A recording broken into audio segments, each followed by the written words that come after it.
அருளுக்கு அலைந்திடும் பொருளற்ற வாழ்க்கையும் துரத்துதே.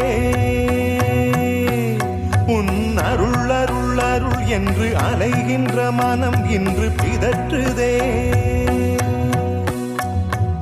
அருள் விழியால் நோக்குவாய், மலர்பதத்தால் தாங்குவாய். உன் திருக்கரம் என்னை அரவணைக்குனதருள் பெற பிச்சை பாத்திரம் ஏந்தி வந்தேன். ஐயனே என் ஐயனே, பிண்டம் என்னும் எலும்பொடு சதை நரம்புதிரமும் அடங்கிய உடம்பு எனும் பிச்சை பாத்திரம் ஏந்தி வந்தேன். ஐயனே என் ஐயனே.